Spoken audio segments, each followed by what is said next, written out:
근데 이 사울이라고 하는 바울이 지금 안디옥 교회 리더가 되는 거예요. 얼마 전에 제가 이찬수 목사님의 설교를 예전에 제가 스크랩해 놓은 게 있어서 그걸 다시 보게 되었어요. 한 6년 전, 7년 전의 설교라고 생각이 듭니다. 근데 거기 보니까 그분이 어떤 얘기를 하냐면 처음에 이제 분당 우리 교회를 세울 때 원래는 분당 우리 교회가 지금 송림교회에서 시작했는데 그게 아니랍니다. 지금은 뭐 약 3만 명 이상 모이는 대형 교회가 됐지만 처음에 이제 개척을 하는데 그 당시 오카네 목사님이 살아계실 때요. 사랑의 교회. 오카네 목사님이 돈을 보내줘서 이제 전세금을 가지고 계약을 한 거예요. 그래서 꽤 오래전의 일이니까 그 당시 돈이 한 1,500만 원 정도 된다고 합니다. 근데 전세금을 가지고 계약을 했는데 그게 안 된 거예요. 뭔가 잘못된 거예요. 그래서 전세금 1,500만 원을 우리 편으로 하면 그분 설교에 의하면 날리게 됐다는 거예요. 너무너무 고민이 되더라고요. 이거 오카네 목사님한테 가서 뭐라고 얘기해야 되나. 여러분 1,500만 원이 작은 돈이 아니잖아요.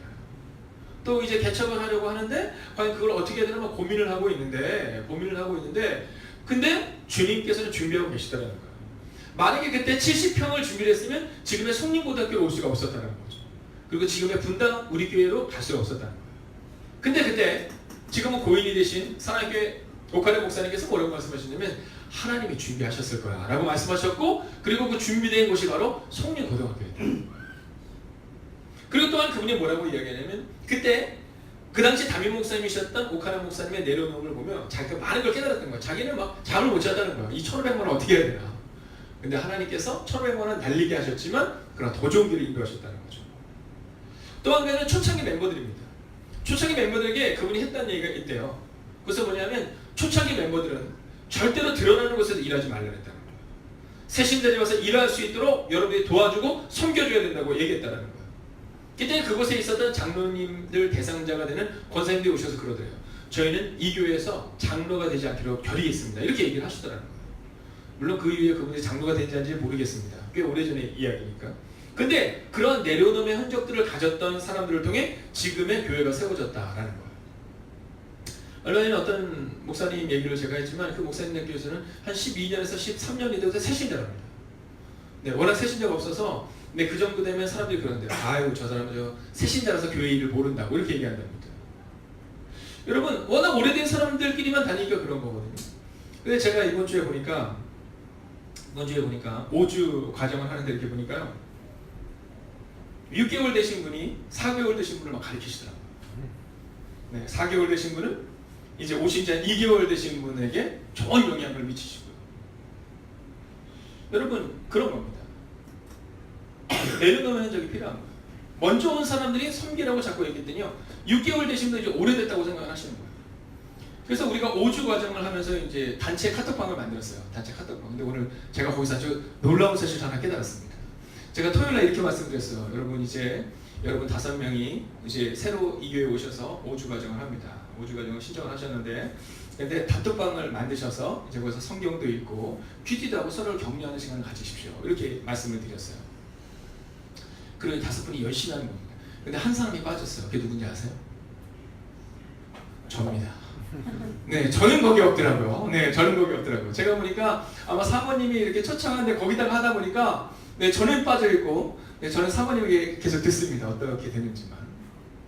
근데 제가 이렇게 보지는 못하고 이제 가끔 들으면 또 뭐 제가 거기 일일이 다 들어갈 수는 없으니까요. 가끔 사모님께 얘기를 하면 정말 열심히 성경도 읽으신다는 거예요. 열심히 성경도 읽는다는 거예요. 그리고 팀장을 누굴 세웠는지 아세요? 김진선 성도님이시죠? 네. 이제 오신 지 제일 얼마 안 된, 이제 한 2개월도 채 안 되는 분을 팀장으로 세웠어요. 그리고 거기서 제일 오래되신 분은 6개월도 안 되셨어요. 여러분 그렇게 교회가 세워져 나가는 겁니다. 안디옥 교회를 보세요. 안디옥 교회가 그랬던 겁니다. 여러분 내려놓음의 흔적이 있었던 거예요. 안디옥 교회에서 사울을 실은 사울이라는 사람은 명함을 내는 게 좀 어려운 사람이죠. 안디옥으로부터 꽤 떨어진 그 다소라는 곳에서 있었던 사람이거든요. 흠이 있었던 사람이거든요. 그런데 그가 리더로 서는 모습을 오늘 성경은 우리가 보여주고 있습니다. 여러분 바로 이 내려놓음의 흔적이 있을 때 바로 그때 주님의 교회가 주님의 교회로 세워져 갈 수 있다라는 거죠. 아멘.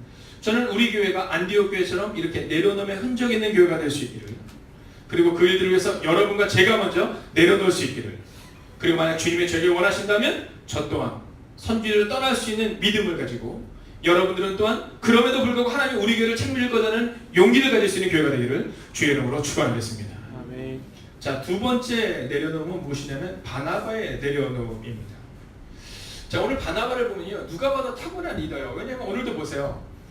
바나바와 니게르라는 시므온, 구레네 사람 루기오, 그리고 마나의 사울 이렇게 나오잖아요. 이 얘기는 뭐냐면 지금 이 안디옥에서 가장 탁월한 리더는 바나바라는 겁니다. 리더 중에 리더죠. 근데 이 리더 중에 리더의 이름이 바뀌어요. 이름이 바뀝니다. 자, 오늘 본문의 말씀을 한번 띄워 주시겠습니까? 자, 오늘 함께 읽어볼까요? 시작! 회당의 모임이 끝난 후에 유대인과 그들에게 입교한 경건한 사람들이 많이 바울과 바나바를 따르니 두 사도가 더불어 말하고 항상 하나님의 은혜 가운데 있으라 권하니라. 아멘. 자, 이름이 바뀌죠? 누가 먼저 나와요? 네. 여러분, 이때부터 바울과 바나바로 바뀝니다. 이전까지는 계속해서 바나바와 바울 이렇게 나오거든요. 여러분 그렇잖아요. 우리도 어디 가서 얘기를 할 때 그러잖아요. 이제 저희가 이번 주 월요일 날도 이제 임원들이 아니라 지방에 그 목회자들 모임이 있었어요. 그러니까 아침에 가면 이렇게 인사를 할 때 새로 오시는 분이 있으셨어요. 좀 이렇게 얘기를 나눌 때 뭐라고 얘기해요? 네, 저희 박준희 목사님, 행복의 담임 목사님이시고요. 그리고 전도사님입니다. 이렇게 얘기하잖아요. 그죠? 하물며 식사를 해도 숟가락을 저부터 주고 전사님께 드리잖아요. 자, 이러진 않잖아요. 행복의 담임 전도사님이고요. 그리고 그분을 섬기는 담임 목사입니다. 이렇게 얘기하지는 않잖아요. 자, 늘 그랬어요. 바나바와 바울 이렇게 남았는데 오늘 드디어 이 장면부터 시작하여 바울과 바나바로 이름이 바뀌는 거예요. 자, 그런데 더 재밌는 사실은 뭐냐 하면 바울과 바나바로 바뀌는데 그 이름이 왜 바뀌냐면 이런 내용이 안 나와요. 우리가 이번 주에도 보겠지만 형들과 요셉의 문제는 뭐였는지 아시죠? 시기다 이렇게 말해요. 시기다. 여러분 형들이 생각할 때 이 요셉이 막 화려한 옷을 입고 긴 옷을 입고 다니는 게 우리 편은 꼴불견인 거예요. 여러분 그런 경험 해보셨어요? 네, 진짜 저 사람이 앞에 서는 거 너무너무 싫은 거 해보셨어요? 내가 저 사람보다 잘하고 싶은 거. 여러분 그게 사실은 우리들의 모습이잖아요. 자, 바나바는 그럴 만한 충분한 자격을 가진 사람이었거든요. 그런데 오늘 바울과 바나바로 바뀌는데 이 바나바는 그것을 넉넉히 그냥 그대로 받아들이는 장면을 우리가 보게 돼요. 자, 복음을 전하는데 늘 바나바가 가르치는 자였는데 근데 복음을 누가 전하냐면 바울이 전하는 모습을 성경에 기록하고 있어요. 근데 그럼에도 불구하고 이 바나바는 그것을 받아들입니다. 여러분 이게 내려놓음이라는 거예요. 이게 내려놓음이라는 거예요. 여러분 우리가 우리의 자리에서 또 다른 누군가를 이렇게 높여줘야 할 때가 우리 가운데 분명히 다가옵니다. 근데 그때 내가 절대로 이건 못해 이러면 안 된다는 거죠. 그때 그냥 담담하게 내려놓을 수 있는 때가 있어야 된다는 거예요. 여러분 제가 말씀을 여러분 앞에서 열심히 잘 전하지만 어느 때가 되면 저도 나이가 될 겁니다. 그럼 어느 때가 되면 제가 말씀을 전하는 것을 우리 전도사님께 넘겨야 되는 때가 분명히 올 거예요. 그러면 그때는 예를 들면 담임 목사 권충만 그리고 원로 목사 박준기 뭐 이렇게 되겠죠. 그러면 왜 이렇게 막 떠오르세요? 네, 생각만 해도 끔찍하세요? 제가 원로 목사야 되는 거? 네, 저의 꿈이 원로 목사인데 자, 뭐 예를 들면 그런 겁니다. 여러분 우리에게 있어서는요 내가 중심이 아니라 주님의 교회를 위해서라면 그 사람에게 자리를 내려놓을 수 있는 내어줄 수 있는 그 믿음과 용기가 필요하다는 거예요. 저는 여기서 또한 이 바나바가 왜 멋있냐 하면 이런 거예요. 바나바가 처음 복음을 전할 때 바울과 함께 갈 때 처음 복음을 전한 곳이 어디에? 구브로잖아요. 구브로. 여러분 구브로가 누구 고향이라고요?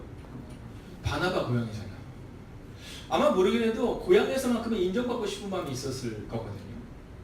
여러분 첫 번째 사역지잖아요. 지금 여기에서만큼은 그래도 주와 부가 좀 정해지면 좋겠다. 내가 그래도 리더가 아니겠냐 이럴 수 있는데 근데 바울과 바나바는요 그것을 기쁨으로 넘겨주고 기쁨으로 받는 장면을 오늘 성경은 우리 가운데 기록하고 있다는 거예요. 여러분 우리에게는 바로 이 바나바와 같은 마음이 필요하다라는 거예요. 내려놓음의 흔적. 그래서 만약에 내가 내려놓고 다른 일을 세워야 된다면 그를 세워줄 수 있는 흔적이 우리 가운데 생겨야 그리고 그 흔적이 있어야 다음 세대가 세워질 수 있다라는 거죠. 자, 오늘 보세요. 오늘 왜 이 바나바와 바울의 내려놓음이 멋지냐면 마지막 줄에서 두 번째 줄을 보면 두 사도가 더불어 말하고 이렇게 나오죠. 더불어 말하고. 여러분 쓸데없는 논쟁에다가 시간을 빼앗기지 않았어요. 누가 먼저냐 뭐 이런 얘기 하지 않습니다. 야 네가 전해야 되냐 내가 전해야 되냐 이런 얘기 하지 않아요. 뭐라고요? 더불어 말하고. 더불어 말하고. 자, 이것은요 바나바의 내려놓음이 있었기 때문에 가능했다는 일이라는 거예요. 여러분, 저는 5개 교회와 함께 또 주님의 교회를 섬겨나가는 과정 가운데 언제 내가 내려놓아야 되는 때인가를 늘 고민해요. 늘 고민해요. 자, 이때 내가 나서야 될 때인가 말 때인가.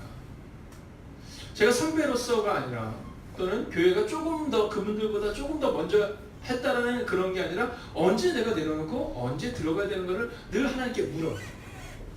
여러분, 오늘 바나바가 만약에 내려놓으면 한 적이 없었다면요, 여러분 이 선교지에서 여러 가지 문제가 있고 여러 가지 큰 소리가 났을 거예요. 그런데 오늘 바나바의 내려놓음 때문에 더불어 말하는 애가 임했다라는 겁니다. 자, 이제 마지막 세 번째입니다. 세 번째는 바울의 내려놓음입니다. 바울의 내려놓음. 여러분, 이 바울이 어떤 사람인지 아세요? 바울은 타고난 사람이었어요. 자, 이 바울에 대해서 뭐라고 말하냐면 후에 그를 향해서 이 성경을 보면 너의 많은 지식이 널 미치게 한다 이렇게 말해요. 자, 그 얘기는 뭐냐면 우리 편으로 하면요 완전 탁월한 학자였다라는 거예요. 탁월한 학자였다. 여러분, 이 바울이 다소 사람이었거든요. 다소에서 있었던 사람인데 예루살렘으로 온 거잖아요. 왜 예루살렘으로 왔냐면 유력한 종교 지도자가 되기 위해서 온 거예요. 자, 그리고 유력한 종교 지도자였어요. 떠오르는 종교 지도자였고 만약에 바울이 유대교에 계속 있었다면 유대교에서 탁월한 종교 지도자가 됐을 거라는 거예요. 근데 이 바울이 볼 때 물론 바나바가 탁월했지만, 자, 1절의 말씀을 다시 한번 띄워주시면 물론 바나바가 탁월했지만 그리고 시몬이 탁월했지만 여러분 루기오 또 마나에 탁월했지만 사실 바울이 볼 때는 성에 차지 않았을 겁니다. 그렇지 않았겠습니까? 안디옥교를 딱 왔는데 이방인들의 교회를 딱 보면서 바울이 알고 있는 탁월한 지식 앞에서 그들은 아무것도 아니었다는 거죠. 근데 놀라운 사실은 뭔지 아세요? 바울이 교회의 권위에 순종합니다. 잠잠히 순종해요. 여러분, 누구보다도 탁월한 바울이었음에도 불구하고 그는 잠잠히 순종해요. 그렇게 1년간 안디옥교를 세우고 그리고 때가 되니까 하나님의 때가 되니까 이렇게 높임을 받게 되는 거예요. 제가 얼마 전에 어떤 분에게 이제 얘기를 들었는데 지금 베트남에서 최고로 인기 있는 스타가 누군지 아세요? 누구라고요? 네, 박항서 감독이에요. 물론 거기서 뭐 한국, 이 한류도 있지만요. 지금 박항서는 어느 정도냐면 예전에 우리나라 히딩크 있잖아요. 히딩크 감독이 한 10배 정도는 된답니다. 네, 그 정도래요. 근데 이 박항서 감독이 한 달에 그 베트남에서 받고 있는 월봉이 약 2천만 원대랍니다. 그러니까 3천만 원이 안 된대요. 그러니까 연봉이 한 3억 정도가 안 된답니다. 근데 지금 인도네시아인가요? 거기에서 감독을 맡고 있는 사람이 박항서 감독은 8배가 높대요. 그러니까 박항서 감독보다 인지도가 더 낮은 사람들은 수십억을 받고 박항서 감독은 그냥 2, 3억대밖에 안 된답니다. 연봉이. 근데요, 박항서 감독이 어떤 높은 탁월한 성과를 내기 시작하면서부터 막 얘기하지 않았다는 거예요. 그냥 묵묵히 자기를 하는데 요즘 베트남에서 최고의 화두가 뭐냐면 박항서 감독을 재계약을 하는데 그의 우리로 치면 연봉을 탁월하게 올려야 된다는 여론이 지금 국내에서 막 형성되고 있대요. 근데 저에게 어떤 분이 뭐라고 말씀하시냐면 박항서 감독에 대해서 이렇게 얘기하는 겁니다. 아, 목사님 대단하죠. 대단하죠. 때를 기다리는 그리고 정말 축구를 사랑하는 그 사람이 진짜 대단한 감독 같아요. 그러면서 그분이 그러더라고요. 베트남은 복도 많아요. 물론 제가 그랬어요. 그러나 그 복보다 더 큰 복은 주님을 아는 복이에요. 뭐 이렇게 얘기했지만 돌아오는데 그분의 얘기가 제 뇌리에 계속 남더라고요. 여러분, 안디옥 교회에 딱 갔을 때 바울이 충분히 자기 이름이 왜 맨 앞에 없느냐 이거 이렇게 얘기할 수 있었거든요. 나만큼 탁월한 사람이 있느냐 이렇게 얘기할 수 있었거든요. 근데 바울은 그렇지 않아요. 그저 묵묵히 1년간 교회에서 가장 낮은 자리에서 특히 5명의 리더들 가운데서도 가장 낮은 자리에서 그는 묵묵히 섬겨내요. 그러자 어느 순간 우리가 본문에서 본 것처럼 바나바와 바울이 아니라 바울과 바나바로 바뀌게 된 은혜를 경험하게 되었다라는 겁니다. 여러분 이렇게 안디옥 교회가 내려놓고 바나바가 내려놓고 바울이 내려놓자 어떠한 은혜가 시작되는지 아세요? 45절을 우리가 같이 한번 읽어보겠습니다. 45절 함께 읽고 마치려 합니다. 함께 읽을까요? 시작! 유대인들이 그 무리를 보고 시기가 가득하여 바울이 말한 것을 반박하고 비방하고는. 여러분 그 일로 인해서 이 일들이 나타나요. 유대인들에게는. 왜 반박하고 비방했는지 아세요? 44절입니다. 함께 읽겠습니다. 시작! 그 다음 안식일에는 온 시민이 거의 다 하나님의 말씀을 듣고자 하여 모이니. 아멘. 여러분 보세요. 바울과 바나바가 내려놓자 그 다음 안식일에는 기독교인들 뿐만이 아니라 유대인들 뿐 아니라 온 시민이 다 모였다라는 말씀이 나와요. 근데 그때 유대인들은 어떻게 해요? 반박하고 분노하고 시기하고. 여러분 내려놓으면 한 적이 없었던 유대인들은 그 비시디 안디옥에서 어떤 역할도 하지 못해요. 근데 내려놓았던 바나바, 바울 이 두 사람은 오늘 그곳에서 온 시민이 하나님의 말씀을 듣고자 모이게 되는 놀랍고 위대한 은혜를 경험하게 되었다라는 겁니다. 여러분 올해 11월 11일이 예수 행복 축제입니다. 저희 교회는요 1년에 한 차례 이 행복 축제를 해요. 근데 이 행복 축제를 할 때마다 하나님께서 우리 가운데 놀라운 일들을 이루어 주세요. 매년 교회가 부흥하고 매년 우리가 교회가 하나님께서 부어주신 은혜를 경험하는 순간이 바로 이 예수 행복 축제예요. 저는 이 예수 행복 축제 그날 이 놀라운 은혜가 임할 줄 믿습니다. 아멘. 여러분 하나님의 말씀을 듣고자요 온 시민들이 모이는 그 놀라운 때. 여러분 어쩌면 이 11월 11일에는 교회를 이전을 안 했을 수도 있지만 이전했을 수도 있죠. 이것보다 분명히 훨씬 더 넓은 곳으로 가겠죠. 그러나 하나님의 말씀을 듣고자 그들이 모여서 그곳이 가득 차는데 여러분 그 은혜가 임하게 될 것입니다. 아멘. 그걸 위해서는요 바로 우리의 내려놓음이 필요해요. 여러분 새 가족을 향해 우리가 무엇이든 하겠다라는 하나님의 내려놓음. 저는 이번에 석초를 다녀오면서 정말 큰 은혜를 경험했어요. 오늘도 어떤 분이 저한테 문자하는데 그러시더라고요. 처음에는 너무 거리도 멀고 그래서 가야겠다는 생각은 했는데 차마 못 가겠더래요. 근데 그날 예배를 드리는데 순종 또 성실 그 말씀을 딱 듣는데 내가 가야겠구나, 내가 순종해야겠구나, 내가 생각하는 것보다 내가 예배를 왔으니까 끝이 아니구나, 내가 좀 더 나가야겠다. 그리고는 가셨다는 거예요. 근데 가니까 그분이 그렇게 썼더라고요. 가니까 자기가 더 힐링이 된대요. 처음에는 새 가족들에서 가야지 이랬는데 가니까 자기가 더 좋더래요. 그래서 뭐 이런저런 이제 카톡 대화를 나눈 겁니다. 근데 거기 갔는데요 진짜 놀라운 일이 있었어요. 그것은 뭐냐면 여러분 새신자가 어쩌다 이렇게 대화를 안 하고 혼자 이렇게 뭐 핸드폰 하거나 그러면요 듣다가 막 저한테 막 와요. 와가지고 목사님 할 일이 혼자 계신 것 같다고, 아무도 얘기를 안 하는 것 같다고. 그래서 가보면요 그건 아닌데도 불구하고 모든 관심이 거기 있는 거예요. 여러분 모두가 다 내려놓는 거예요. 지금 우리에게 있어서 가장 큰 관심은 바로 그 한 사람에 있다라는 거죠. 여러분 안디옥 교회가 세워진 다음에 저는 그런 생각이 들어요. 안디옥 교회가 얼마나 더 큰 일을 하고 싶었을까. 근데 하나님이 말씀하시는 거예요. 안디옥 교회가 더 커져야 되는데 이제 커지는 거 이제 그만하고 이제 바나바와 그리고 바울을 따로 세워서 선교에 써라 이렇게 했는데 그들이 거기에 순종해요. 근데 여러분 놀라운 것은 뭐냐면 안디옥 교회에 있었던 것보다 많게는 적게는 수십 배, 많게는 수백 배의 부흥이 바로 그 소아시아 전역을 휩쓸게 되는데 그 일을 누가 이루냐면 바로 내려놓았던 안디옥 교회와 바나바와 바울이 있다는 거예요. 여러분 저는 우리 행복이 가득한 교회가 더 큰 교회를 지향하는 것이 아니라 하나님이 말씀하실 때 그 복음을 향해 나아가는 교회가 될 줄로 믿습니다. 아멘. 그리고 그것들은요 바로 바나바와 바울 같은 안디옥 교회처럼 내려놓는 사람들이 그 일을 이룰 거예요. 여러분 오늘 우리가 함께 이 찬양을 함께 드리고요 그리고 함께 기도하기를 원합니다.